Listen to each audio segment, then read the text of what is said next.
Hola, soy José César Perales, soy profesor de la Universidad de Granada e investigador en conductas adictivas del Centro de Investigación Mente, Cerebro y Comportamiento. Y hoy voy a intentar contestar a una pregunta que me han hecho muchas veces, pero que últimamente, desde el estreno del documental de Netflix de Social Dilemma, me hacen más frecuentemente incluso que antes. Y es en qué se parecen, si es que se parecen en algo, las redes sociales y las tragaperras. O más ampliamente, si se parecen en algo las redes sociales y los juegos de azar. ¿De acuerdo? Que como sabéis es un tipo de comportamiento que con cierta frecuencia a cierto número de personas le lleva a tener un problema y con el cual estamos de acuerdo en que sí se puede desarrollar un trastorno adictivo. Pues bien, vamos a empezar por aquello en lo que sí se parecen, ¿vale?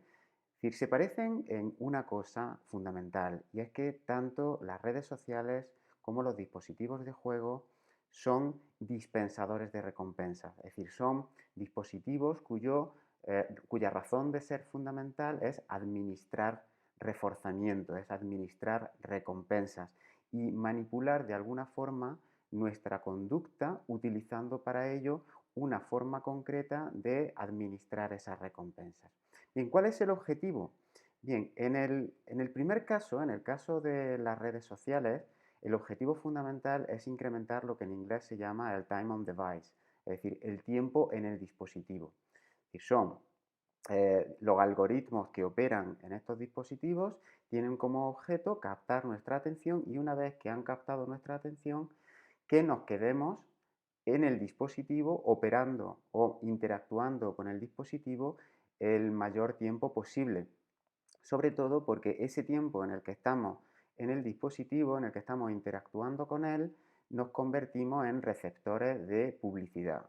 Cuanto más tiempo estemos en el dispositivo, más oportunidad va a tener la empresa, Facebook, Twitter, Instagram, la que sea, de mostrarnos anuncios que nos interesan y así monetizar ese tiempo que nosotros gastamos en el dispositivo. En el caso de los dispositivos de juegos de azar y más concretamente en las tragaperras, lo que se pretende incrementar es lo que en la jerga propia del área se llama el RevPAC, es el Revenue per Available Customer, es decir, los ingresos por cliente disponible. En este caso no es tanto el tiempo, sino el dinero que gastamos mientras estamos interactuando con el dispositivo. Por tanto, los objetivos no son exactamente los mismos, aunque se parecen bastante. Y la forma en la que se pretende manipular nuestro comportamiento, bien para incrementar el tiempo en el dispositivo o el dinero que gastamos en ese dispositivo en todo el tiempo que estemos interactuando con él, pues son procedimientos que están basados en la administración o en la planificación cuidadosa de la forma en la que se administran las recompensas.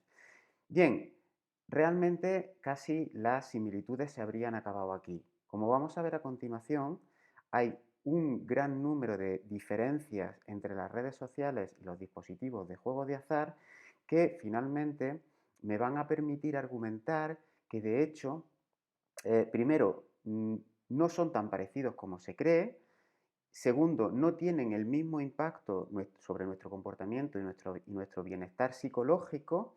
Y tercero, que aquellas personas que desarrollan problemas con un tipo de dispositivo u otro realmente no desarrollan el mismo tipo de problema. Es decir, aquello de que se puede ser adicto a las redes sociales es algo que vamos a tener que tomar con mucha precaución, porque si es cierto que se pueden llegar a tener problemas con las redes sociales, esos problemas, mantendré aquí, son de naturaleza bastante distintos a los problemas que se desarrollan o que se pueden desarrollar con el juego de azar y que sí se pueden clasificar de forma estricta como un trastorno adictivo. Bien, vamos a empezar con los dispositivos de juego de azar y con el prototipo de dispositivo de juego de azar mejor conocido, que es la máquina tragaperras, pero que en realidad, digamos, se parece a otros juegos de azar en muchas características esenciales. Bien, la primera característica que caracteriza, valga la redundancia, a las máquinas tragaperras y al resto de dispositivos de juegos de azar es un programa de razón aleatoria. Un programa de razón aleatoria es una forma de administrar las recompensas que tiene una peculiaridad muy concreta. Y es que eh, una jugada o el resultado de una jugada no influye en la probabilidad de obtener una recompensa en la siguiente jugada. Es decir, cada jugada es estadísticamente independiente de la anterior. En una máquina tragaperras, el hecho de haber ganado o haber perdido en un determinado ensayo no influye para nada en la probabilidad de ganar o perder en el siguiente ensayo. ¿Vale? Eso quiere decir que la incertidumbre que acompaña a los premios es irreducible y que por tanto no hay posibilidad de aprender a predecir qué es lo que está ocurriendo. Es decir, no hay posibilidad de reducir esa incertidumbre acumulando algún tipo de experiencia o algún tipo de pericia. Bien, estos programas de razón aleatoria son, de hecho, casi inexistentes en la naturaleza. ¿Por qué? Porque en la naturaleza ser perseverante normalmente nos lleva a una mayor probabilidad de obtener la recompensa, mientras que en los programas de razón aleatoria la perseverancia no tiene ningún tipo de recompensa. De hecho, estamos bastante mal preparados desde el punto de vista psicológico y cognitivo, estamos bastante mal preparados para lidiar con este tipo de programas de razón aleatoria. ¿Por qué? Porque nuestra propia supervivencia como especie en el pasado ha dependido de nuestra capacidad para encontrar patrones, es decir, para ser capaces de predecir qué es lo que va a ocurrir en nuestro entorno y por tanto para ser muy perseverantes en la consecución de esa recompensa. Por tanto, este tipo de programas de reforzamiento dan lugar a lo que se llaman sesgos cognitivos, de forma muy fácil y muy probable. Es decir, nos hace percibir que somos capaces de controlar más de lo que realmente somos capaces de controlar, que somos capaces de predecir más de lo que realmente somos capaces de predecir. Y de hecho, prácticamente todos los jugadores desarrollan una ilusión de control que realmente no tienen, creen descubrir formas de tomar ventaja sobre la máquina que realmente no existen y desarrollan toda clase de creencias que en realidad son totalmente ilusorias porque de hecho ni son capaces de predecir ni son capaces de controlar la administración de las recompensas. Bien, como digo, por tanto, em, las propias características de estos programas de razón aleatoria nos llevan a ser perseverantes en una situación en la que la perseverancia no trae cuenta, en la que la perseverancia no nos permite incrementar progresivamente la probabilidad de encontrar la recompensa o de recibir esa recompensa. Bien, de hecho, lo que hacen estos programas de razón aleatoria en gran medida es hackear nuestro sistema de recompensa. Sabemos, hay un proceso de aprendizaje bastante bien conocido desde el punto de vista psicológico y psicobiológico, que es el, programa de, perdón, el proceso de aprendizaje de sensibilización de incentivo, que lo que hace es sobreestimular el sistema de recompensa y más concretamente provocar una repetición en la descarga de dopamina en ese sistema de recompensa que facilita que esa conducta se convierta en compulsiva. Y de hecho ese proceso de sensibilización de incentivo que está motivado o que está dirigido por esas recompensas que son eternamente impredecibles y para las cuales la incertidumbre es eternamente impredecible, a lo que llevan es a que la conducta, que inicialmente es una conducta dirigida a una meta, es decir, una conducta dirigida a la obtención de una recompensa, se convierta en una conducta compulsiva. Y ese proceso de aprendizaje, al final lo que hace es que perdamos el control de nuestra conducta. En ese sentido, el juego de azar es bastante parecido a las drogas de abuso, porque las drogas de abuso tienen este impacto sobre nuestro sistema de recompensa por razones fundamentalmente neuroquímicas, mientras que los programas de razón aleatorio tienen este impacto porque la recompensa es permanentemente sorprendente y no hay forma de reducir esa impredecibilidad o impredictibilidad, no hay forma de reducir la sorpresa que nos producen los reforzadores, en este caso los premios o las recompensas monetarias, mediante la adquisición de algún tipo de habilidad. Por tanto, esa acumulación de incentivos se hace cada vez mayor, y eso lo que consigue es que todos nuestros recursos, toda nuestra atención se dirijan hacia aquellas claves que están en el entorno de juego. ¿Qué es lo que ocurre en una persona que se torna o que se convierte en una persona adicta al juego? Es decir, que acaba padeciendo un trastorno por juego de azar. Lo que ocurre es que todo aquello que tiene que ver con el juego despierta un deseo muy intenso de jugar. Ese deseo en psicología lo llamamos craving y ese craving es la marca fundamental de la compulsividad y por tanto la marca fundamental de que se está desarrollando un problema adictivo. Si una persona con problemas con el juego pasa por delante de un casino, normalmente, o por delante de una sala de juego, o por delante de cualquier estímulo que de alguna forma se haya vinculado a la posibilidad de jugar, eso le va a llevar a experimentar un craving muy intenso y probablemente ese deseo intenso supere su capacidad de control y le acabe haciendo recaer si es que previamente ha tenido problemas, ¿no? De ahí que las claves ambientales tengan esa capacidad de hacer recaer a las personas que previamente tienen un historial de problemas con el juego. Bien, además, el juego de azar tiene otra característica que todo el mundo, todos conocemos, ¿no? Que es la esperanza matemática negativa.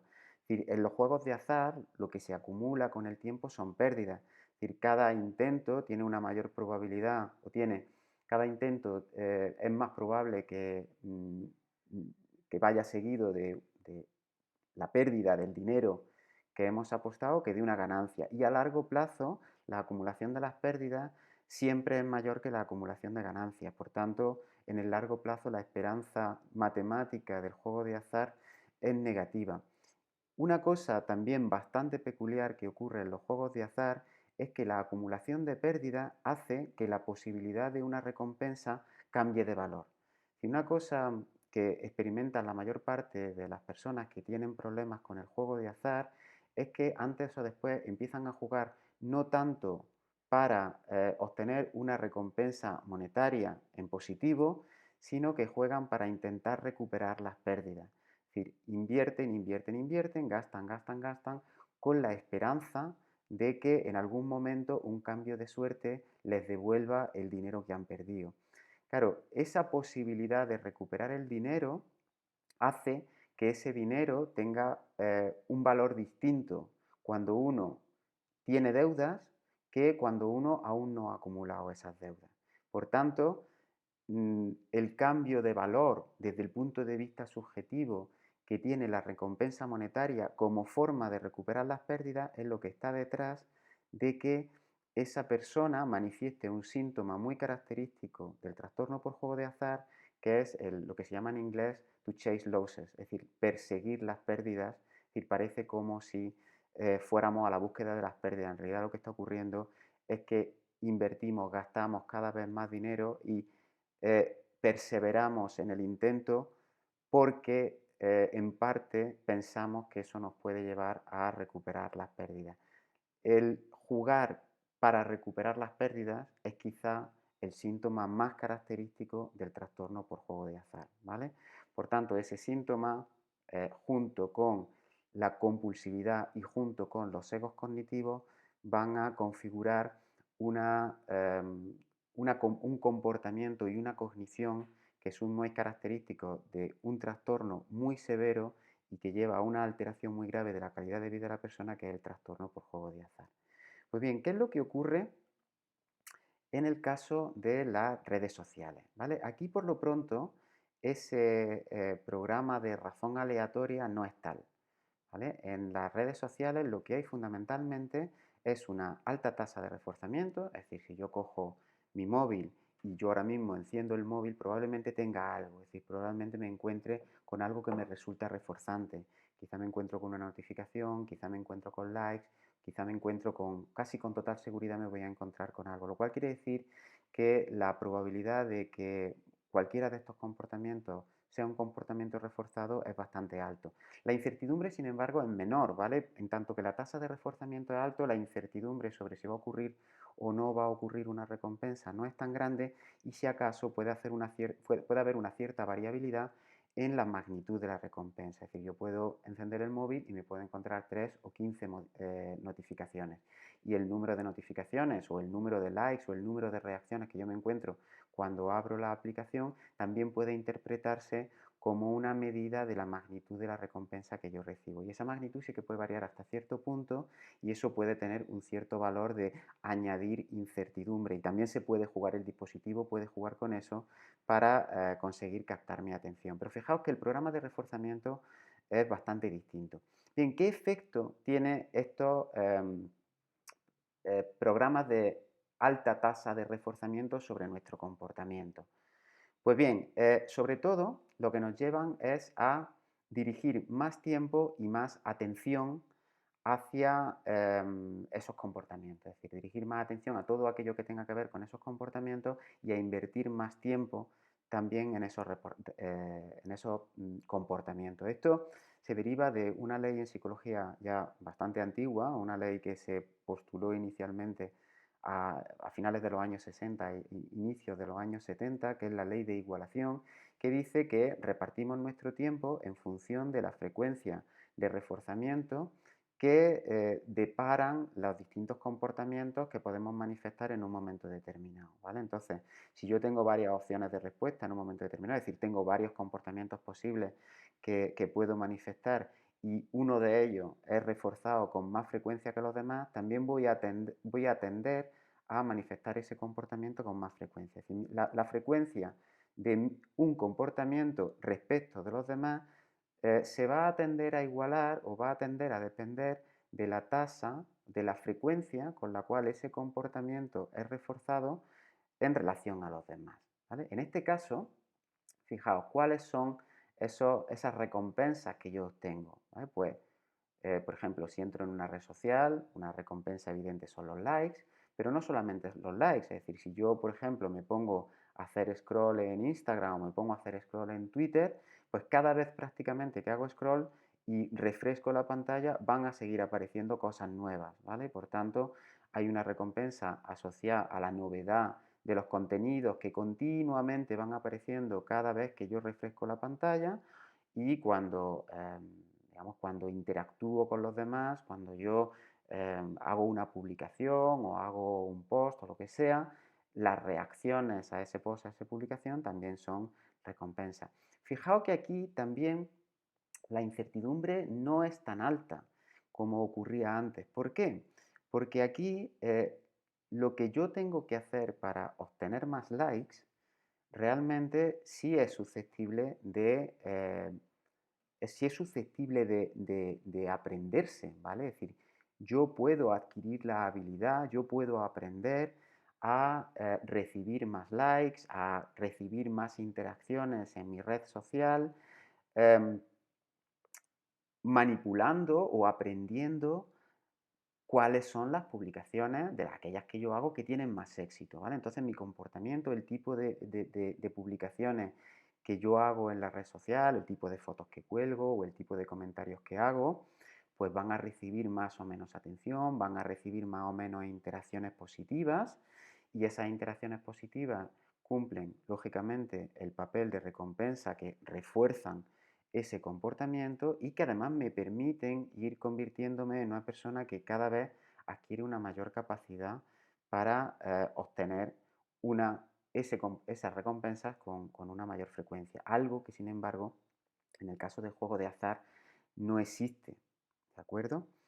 Por tanto, en este caso, el tiempo y la atención que yo dedico a la red social y a aquello que yo hago en esa red social, sí está en gran medida bajo mi control. Y lo que está ocurriendo aquí es que esos comportamientos están sometidos a una alta tasa de reforzamiento y por tanto, de alguna forma, compiten y van y pueden ir desplazando a otros comportamientos que también yo puedo manifestar en mi vida cotidiana. Bien, ¿por qué acaba capturando tanto mi atención? ¿Vale? ¿Y por qué acaba siendo estar en la red social una actividad tan absorbente? Bien, por una característica de diseño que es la ausencia de fricción, ¿vale? La ausencia de fricción, interactuar, significa que interactuar con un dispositivo de esta naturaleza, que interactuar con una red social es muy fácil, ¿vale? Por tanto, volver a hacer un scroll o volver a refrescar la pantalla prácticamente no requiere esfuerzo. decir, cada vez que yo lo haga es muy fácil, está al alcance de mi dedo pulgar y cada vez que lo haga, pues voy a recibir una nueva recompensa.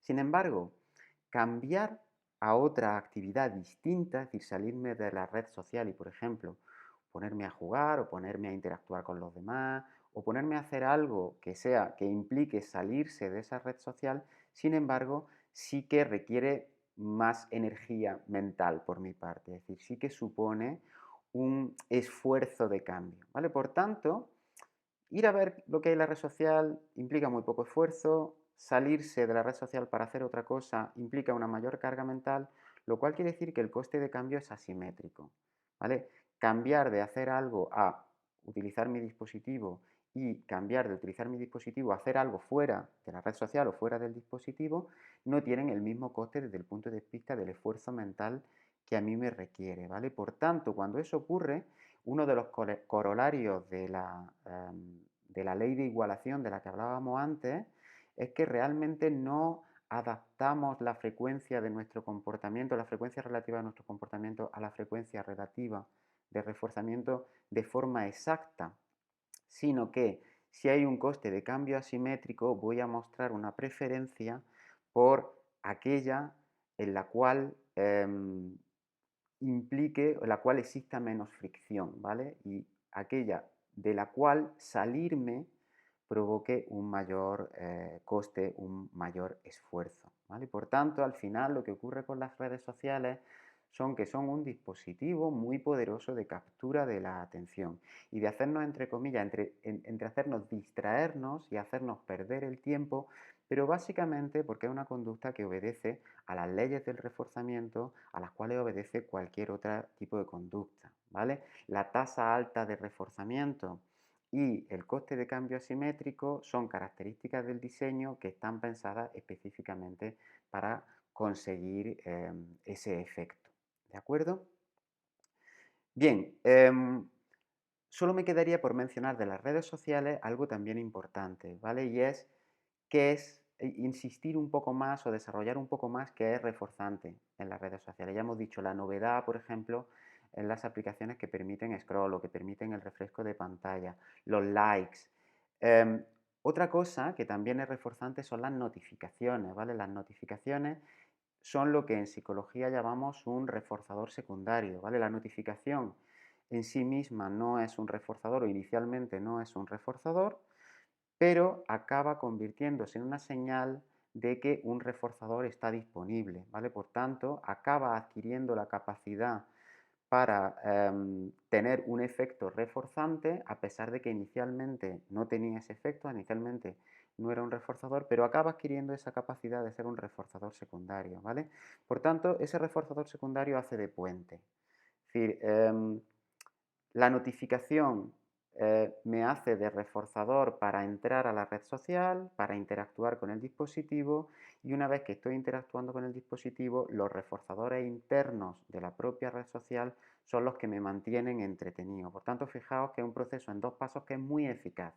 Uno me dirige hacia el dispositivo, me obliga a interactuar con él una primera vez y una vez que ya estoy interactuando con él, el resto de recompensas disponibles administradas con una frecuencia muy alta son las que me mantienen atento y me mantienen enganchado, entre comillas, a ese dispositivo. Bien, al margen de esto, hay otro reforzador muy potente en el caso de las redes sociales, que es como su propio nombre indica, es la recompensa social. Y aquí nos metemos en una esfera completamente distinta, ¿vale? ¿Por qué? Porque la recompensa social es muy poderosa, fundamentalmente es muy poderosa en personas jóvenes, en adolescentes, en niños.